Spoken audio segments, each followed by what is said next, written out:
While moralists view these contagions as examples of human frailty, other, more pragmatic and generous minds might examine the state of the society that furrowed such maladies. One might even ask whether they are, in fact, the offspring of the ages in which they appeared. If that is indeed the case, then you may understand why I accepted that what was happening was real and not the product of a diseased mind. In such an existence, animals will talk. They will tell you their grievances, and you will listen, as I did.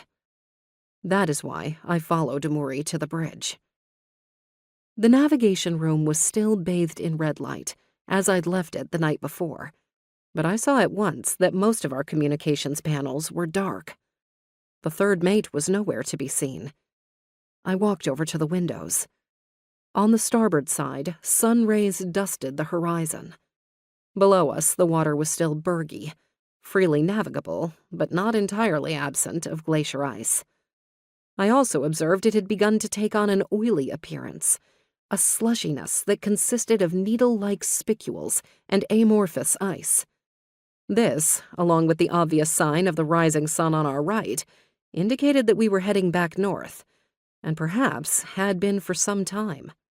It troubled me greatly that I had not noticed the turn. It was only later that I wondered if perhaps I had not wanted to. I sat down heavily on one of the chairs and looked at the bare Muri. "You will return this ship to Frobisher Bay," he said. After a moment, during which I struggled to understand his meaning, I laughed. Impossible!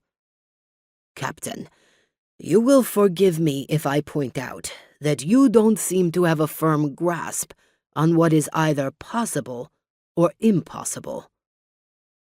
I marveled at Muri's speech momentarily, but just as two foreigners fall easily into lingua franca without stopping to ask how fluency was achieved, we pressed forward with the urgent matters at hand. "We have neither enough provision nor enough fuel," I lied.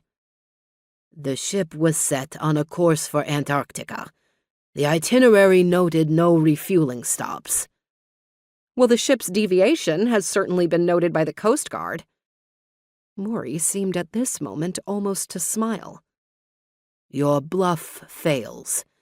I know what happened to your Coast Guard. These are piratical waters now." I thought of the young comms-tech, Messersmith, who should have been stationed on the bridge at the time of the revolt. Could he have called it in before being dragged off? How, I wondered, would he have characterized our emergency? The bears have escaped? The bears have taken over the ship? The bears speak? The bears know the lay of the changed land better than we do.